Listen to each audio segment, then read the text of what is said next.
Cette visite permet à la délégation d'apprécier la qualité des réalisations. Ce sont entre autres la construction d'une salle informatique entièrement équipée, la rénovation de l'infirmerie et de 4 salles de classe, ainsi que l'équipement en mobilier de bureau pour l'administration et l'adduction en eau potable. La liste n'est pas exhaustive.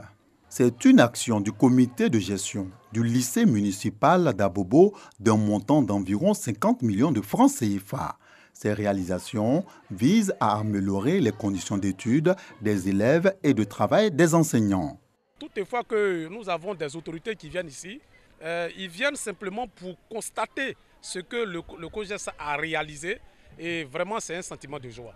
Gra Marie-Claire, responsable de la direction régionale de l'éducation nationale Abidjan 4, et Alphonse Kofi, président de la plateforme nationale des comités de gestion des établissements scolaires COJES de Côte d'Ivoire, exhortent les bénéficiaires à faire bon usage des réalisations mises à présent à leur disposition. Aujourd'hui, ici, je voudrais lancer cet appel pour demander à tous nos chefs de structure et à tous les parents qui sont mandatés par leurs pères, parents d'élèves, à faire en sorte que tous les efforts qui sont consentis bénéficient véritablement à l'amélioration des conditions de travail des enfants et que les parents qui représentent donc la communauté prennent leur place à l'école. Le lycée municipal d'Abobo compte plus de 6500 élèves.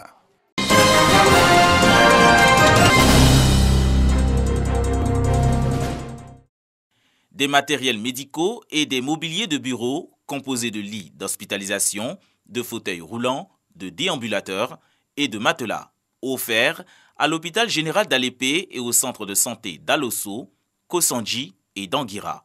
Ces équipements sont estimés à 10 714 000 francs CFA. Un don de maître Christophe Uncho, cadre du département d'Alépé, par ailleurs premier adjoint au maire de la dite commune. Ces nouveaux matériels médicaux renforcent le plateau technique et améliorent la prise en charge des patients dans ces établissements sanitaires. Le renforcement du plateau technique des établissements sanitaires du département d'Alépé vise non seulement à améliorer notre environnement sanitaire, mais surtout à contribuer à anticiper sur la contamination des maladies. L'action de maître Christophe Uncho est salutaire selon les autorités départementales pour le renforcement des acquis dans le domaine de la santé dans la région de Lamé.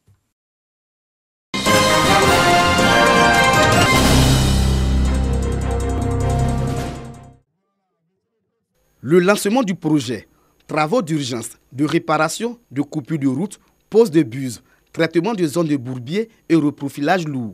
C'est dans les villages de la sous-préfecture de Sokala-Sobara, département de Dabakala. En effet, depuis quelques mois, se rendre ou sortir des villages de cette localité est devenu un parcours du combattant. Une situation qui cause de nombreux désagréments aux populations. Quand les records d'Anakat, Ignam, vous les envoyez à Ngorla, un tronçon de 2 km, 3 km peut faire 45 minutes. Si l'acheteur se déplace pour venir, le prix est obligatoirement réduit. Ça ne nous arrange pas, surtout le cas de l'Anakat. Ces travaux de plus de 450 millions de francs CFA, entièrement financés par l'État du Côte d'Ivoire, concernent plus de 65 km de pistes. Projet mis en œuvre par le ministère de l'Équipement et de l'Entretien routier. Quand nous empruntons les voies, nous voyons qu'il y a des zones qui sont difficilement praticables. Ces zones vont être réparées soit par des remblais ou soit par des pauses d'ouvrage. Les populations des villages bénéficiaires ont traduit leur reconnaissance au président de la République et à son gouvernement. La réduction des coûts des produits de première nécessité due à la bonne qualité de la route. La satisfaction de ces différents points permet l'amélioration significative des agrégats économiques de la Côte d'Ivoire. Le parrain de cette cérémonie de lancement des travaux a invité les cadres à se mobiliser pour le bien-être de leurs parents. Si toutes ces voies sont désenclavées, ces villages vont mieux se connaître, donc fraterniser un peu mieux, apporter un plus à leur développement économique et lutter contre la pauvreté de toutes les populations vulnérables. 3 mois, c'est le temps que va durer les travaux. Cette remise en état des routes est un soulagement pour les populations qui attendent la campagne de commercialisation de l'ANACAD au titre de l'année 2020-2021.